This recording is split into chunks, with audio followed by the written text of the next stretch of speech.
ابھی یہ 2-4 نعرے لگاؤ گے، وہ جو جیل میں بیٹھا ہوا آپ کا بزرگ ہے وہ دیکھے گا، شاباشی دے گا۔ میں سمجھ سکتی ہوں کہ آپ کی نوکری جو ہے بہت ضروری ہے۔ پاکستان میں تباہی، بربادی، تقسیم اور نفرت پھیلاتا ہے وہ محب وطن نہیں ہو سکتا۔ شہید ذوالفقار علی بھٹو کو پھانسی لگائی گئی لیکن ایک بھی کارکن نے کسی پر حملہ نہیں کیا۔ خود کو آگ لگائی ہمارے کارکنوں نے، خود کو جلایا، لیکن آپ نے 9 مئی کو پورے پاکستان کو تنگ کر دیا۔ جس فراغ دلی کے ساتھ آپ نے اس سائٹ پر ٹائم دیا ہے اس سے آدھا ٹائم صرف مجھے دے دیجئے گا، انشاءاللہ پوری تسلی کرواؤں گا صاحب۔ آج اس ایوان کی فاضل ممبر جس نوکری کے تانے ہمیں دے رہی ہیں وہ بڑی شد و مد کے ساتھ 2.5 سال سے وہی نوکری سر انجام دے رہی ہیں۔ آج مجھے محسوس ہو رہا تھا کہ ایک پولیٹیکل پارٹی کی ہماری قابل عزت بہن، اور میں ہمیشہ عزت کے دائرے میں رہ کے گفتگو کرتا ہوں، گفتگو نہیں کر رہی۔ آج گزشتہ روز D G I S P R کی پریس کانفرنس دہرائی جا رہی ہے اس ایوان کے اندر۔ میں جب بی بی شہید ہوئی جناب اسپیکر، اللہ تعالیٰ ان کی قبر پر کروڑوں رحمتیں نازل کرے، ہمارے سیاسی اختلافات تھے لیکن محترمہ بے نظیر بھٹو کی شہادت پر ہم نے بھی پاکستان پیپلز پارٹی کے ساتھ آواز بلند کی۔ لیکن جو بہن کہہ رہی ہیں کہ پورا پاکستان میں ہم نے یہ کر دیا، ہم نے وہ کر دیا، تو بی بی کی شہادت کے بعد جس طریقے سے بلوچستان اور سندھ کے اندر اور پنجاب کے اندر پراپرٹیز کو جلایا گیا، ایکسائز کے آفیسز کا ریکارڈ آگ لگائی گئی، آپ کے گاڑیوں کے ریکارڈ کو تلف کر کے ان کی جعلی فائلیں بنا کر آج اسی بی بی شہید کی پارٹی کے نمائندگان ان گاڑیوں کو استعمال کرتے رہے۔ جناب اسپیکر، یہ دیکھیں میری بہن ہے، میں امید کر رہا تھا کہ یہ اس ایوان کے ماحول کو اچھا رکھیں گی۔ جناب اسپیکر، وہ پارٹی جس نے محترمہ بے نظیر بھٹو شہید کی کریکٹر اسیسینیشن کی، جس کے سربراہ کے بارے میں شہید بی بی نے یہ بات کہی کہ یہ $10 ملین اسامہ بن لادن سے لے کر آیا ہے، آج بی بی شہید کی پارٹی اسی ڈکٹیٹر کو ڈیفینڈ کر رہی ہے، آج اسی پارٹی کے قائد کے ساتھ بیٹھی ہے۔ یہ بھٹو کے نظریے کی بات کرتے ہیں، بی بی شہید کے نظریے کی بات کرتے ہیں، وہ نظریہ جناب ڈپٹی اسپیکر دفن ہو چکا۔ جب بی بی کی کریکٹر اسیسینیشن کرنے والوں کے ساتھ آپ بیٹھیں گے، اور جناب ڈپٹی اسپیکر جس عمران خان کی یہ بات کرتے ہیں اس کی کوئی پراپرٹی اس ملک سے باہر نہیں ہے، وہ لنڈن کے اجور روڈ پہ یہ نہیں پتا کہ کس کی پراپرٹی ہے، وہ فلیٹ لے کے نہیں بیٹھا ہوا، اس کا سب کچھ اس ملک کے اندر ہے، وہ 2 مہینے کے اندر ایگریمنٹ سائن کر کے اس ملک سے بھاگا نہیں، وہ آج بھی جیل کے اندر 10-12 کے سیل کے اندر بیٹھا ہوا ہے۔ اور کاش جناب ڈپٹی اسپیکر، کاش ہم اپنے لیڈروں کی مدح سرائی کرنے سے پہلے سب سے پہلے ہم مسلمان ہیں۔ جناب ڈپٹی اسپیکر، آج جس سپریم کورٹ کے فیصلے کو روکنے کے لیے 2 سیکنڈز کے اندر قانون کا کھلواڑ کیا گیا، اسی سپریم کورٹ نے قرآن کے اندر تعریف کی، ہم ابھی تک خاموش ہیں۔ آج لا اینڈ جسٹس کی اسٹینڈنگ کمیٹی کی میٹنگ تھی، جناب والا وہ میٹنگ غیر معینہ مدت کے لیے ملتوی کر دی گئی۔ ہم پچھلی میٹنگ کا حصہ تھے، ان کا سیشن تھا، میں اس کے اوپر کوئی بات نہیں کرتا اس لیے کہ وہ میرے اوپر فرض ہے کہ میں اس کی بریفنگ کو باہر لیک نہ کروں، لیکن جناب ڈپٹی اسپیکر، کوئی قاضی ہوگا تو اپنے گھر ہوگا، ہمیں کسی قاضی کا بار نہیں ہے۔ یہ نہیں ہوگا کہ آپ قرآن کے اندر تحریف کریں، آپ ختم نبوت کے قانون کے اندر تعریف کریں۔ آپ ابھی میری بہن اسرائیل کی بات کر رہی تھی، آپ کو پتا مرزائیوں کا سب سے بڑا سینٹر کہاں پہ ہے جناب ڈپٹی اسپیکر؟ دیٹ از ان حیفا، اسرائیل۔ اور اس کو سپورٹ کون کر رہا ہے؟ پاکستان سے سپورٹ کہاں سے مل رہی ہے اسے؟ ہماری عدالت نے اس فیصلے کے اندر 13 شقیں ایسی ہیں جس کے اندر صراحتاً قرآن کے اندر تحریف کرنے کی اجازت دی ہے. سر ہم اگر رسپانسبلٹی کے ساتھ اس مسئلے کو قومی اسمبلی میں حل کرنا چاہتے ہیں تو اسے یہاں پر حل کرنے دیں، وگرنہ قرآن کی تحریف کے اوپر یہ شاہراہیں پرجیں گی لاکھوں کے سمندر کے ساتھ. کوئی قاضی صاحب کیا کہتے ہیں؟ قاضی صاحب قابل احترام ہے، کنٹیمپٹ آف کورٹ ہے.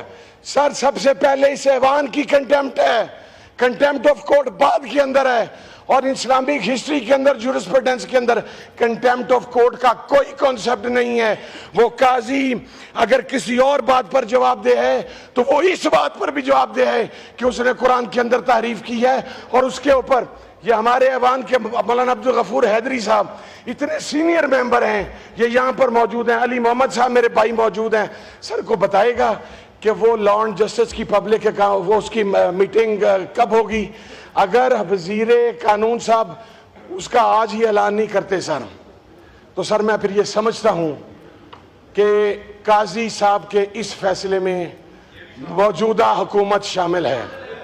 لاسٹ ٹائم بھی ختم نبوت کے اس ایشو پر یہ آواز بلند ہوئی تھی. سر میں نے آپ سے ریکویسٹ کی تھی کہ آپ آل رسول ہے ٹائم دیں گے. میں ایک بات عرض کروں سر، یہاں پر کسی کی قیادت دلی ہوئی نہیں ہے اتنی. یہ جو اپنے آپ کو بہت یہاں پر آ کے جمہوریت کے چیمپئن، فلاں کے چیمپئن، فلاں کے چیمپئن بیان کرتے ہیں. میں وہ سر جملہ ایسا ہے کہ میں کسی کی کریکٹر اسیسینیشن پر نہیں جاتا، دل تو بڑا کرتا ہے، لیکن میں آپ کو ایک بات عرض کر دوں سر، جس عوامی خدمت کی، جس جمہوریت کی یہ بات کرتے ہیں، وہ پاکستان کی عوام نے 8 فروری کو دفن کر دی تھی. 8 فروری کو صرف عمران خان کا نام گونج رہا تھا. سر قوم صرف عمران خان کے اوپر، آپ گزشتہ روز دیکھیے سوابی کے اندر جو جلسہ عام ہوا، اس کے اندر لاکھوں کی تعداد میں کلومیٹرز کے اندر عوام کھڑی. وہ یہ چاہتی تھی، وہ یہ چاہتی ہے، وہ یہ چاہتی رہے گی کہ ایکسپائرڈ لیڈرشپ سے اس قوم کی جان چھڑوائی جائے، اور جو قوم کا حقیقی ترجمان ہے وہ یہاں پر لایا جائے. اور جناب والا، یہ دوسروں کی عزتیں اور پگڑیاں اچھالنے والے، ہم تو اگر اس سائیڈ پہ اس بینچ سے ہمارے کسی بھی معزز رکن کی گھر کی چادر چار دیواری کی تقدیس کی پامالی ہوگی، سر سب سے پہلے میں کھڑا ہو کے آواز بلند کروں گا. لیکن سر یہاں پر ایک ہمارا اس ہاؤس کا ایم این اے ہے جس کی 90 سال کی ماں دعائی دے رہی ہے کہ مجھے میرا بیٹا بازیاب کروا دو، اس کے اوپر اس سائیڈ سے اس ایوان سے ایک آواز بلند نہیں ہوئی. جناب والا، گھروں میں لوگوں کی عزتوں سے کھیلا گیا. وہ میرا بھائی شہریار افریدی بیٹھا ہے، جو سلوک اس کے ساتھ ہوا، کیا اب ہم نے ماؤں بہنوں کے اندر بھی تفریق کر دی ہے کہ تمہاری ماں بہن مقدم ہے، میری ماں بہن مقدم نہیں ہے؟ وہ پنجاب کے اندر بیٹھا ہوا وہ بدمعاش آئی جی روز ہمارے گھروں کی پامالی کرتا ہے. پنجاب کی وزیر اعلیٰ کی سرپرستی کے اندر جناب والا میں یہ کہنا چاہتا ہوں کہ اس وقت سے ڈرنا چاہیے جب یہ وقت کا پہیہ بدلے گا، اور اگر نہ بدلا کوئی ہماری عزت پر ہاتھ ڈالے گا، وہ ہم ہاتھ کاٹ کے پھینکیں گے، وہ ہاتھ ہم واپس نہیں جانے دیں گے. ہر چیز کی ایک لمٹ اور ایک حد ہوتی ہے. جناب والا، میں آپ سے ملتمس ہوں، میں آپ سے ملتمس ہوں سر، میں آپ سے ملتمس ہوں سر. میری بہن نے بڑا وقت لیا سر، میں تو انہیں بہن کیا کے بلا رہا ہوں سر. انہوں نے تو ہمیں نوکری کے بھی تانے دے دی، ہمیں تو یہ بھی نہیں پتا. ہم تو صرف گنبد خضرا والے کے نوکر ہیں، ہم اور کسی کے نوکر نہیں ہیں. ہم نے صرف اس گنبد کی نوکری کر رہی ہے. جناب آپ کے جد کی، جناب ڈپٹی اسپیکر صاحب آپ کے جد کی، سر آپ کو تو میرا ٹائم 3 گنا کر دینا چاہیے سر. میں آپ کے جد امجد کی بات کر رہا ہوں سر. گزشتہ 2.5 سال کے اندر آپ اکانومی دیکھ لیں سر. یہ آج سر چھوڑ دیں، ساری چیزیں چھوڑ دیں سر. یہ سارا کچھ جو آج کیا گیا ہے سر، یہ جو آج سارا کچھ کیا گیا ہے، ہمارے 2-3 وزراء کو چھوڑ کے ٹریجری بینچز میں سے کوئی ایک بندہ بتا دے کہ آج آیا کیا ہے. ان کو تو بتلایا نہیں گیا سر. وہ تو آرڈرز آتے ہیں کہ شام کے 5 بجے سے پہلے یہ امپلیمنٹ کرنا ہے. ایسا نہ کریں، اس ایوان کی روح کے ساتھ نہ کھیلیں سر. یہ ایوان کی لوگ اس ایوان کی طرف دیکھ رہے ہیں سر، لوگوں کی نظر ہماری طرف ہے. میں اب وہ چونکہ کسی میرے بھائی نے فاضل نے بات کی تھی تو میں جواب دے بھی دیتا سر. اب وہ میری بہن ہے, میں اس کو کیا کہوں, مجھے تو یہ سمجھ نہیں آتی. ہمارے گھروں میں تو یہ تربیت ہے کہ بہنیں بھائیوں کو دیکھ کے آواز نیچی کر لیتی ہیں, نظر نیچی کر لیتی ہیں, وہ بھائیوں پر تانا زنیاں نہیں کرتی ان اعمال کے لیے جو بھائیوں نے نہ کیے ہوں. اور ہمارے بزرگوں نے بھی ہماری تربیت یہ کی ہے کہ جہاں بہن دیکھو اس کو بات نہ کرو. میں سر میں صرف لاسٹ بات آپ کو عرض کرنا چاہوں گا تحریف قرآن کے حوالہ سے. اور سیکنڈلی اس ایوان میں سر یہ جو بھاشن دیا جاتا ہے نا, میں سمجھ رہا تھا شاید بجٹ پیش ہونا شروع ہو گیا سر, اتنا لمبا پوائنٹ آف آرڈر تھا. یہ جو سر بھاشن دیے جاتے ہیں اس کے اوپر میری سر ریکویسٹ ہے, میں سب سے پہلے یہ کہتا ہوں سر میری غلطی ہے, میں خود معافی مانگوں گا, معذرت کروں گا, لیکن ہمیں ایک دوسرے کو تانے دینا بند کر دیں. آپ کے تانے دینے سے ہم نے عمران خان کا ساتھ نہیں چھوڑنا سر, ہم نے اس کے ساتھ کھڑے رہنا سر. بہت شکریہ سر, تھینک یو. شکریہ.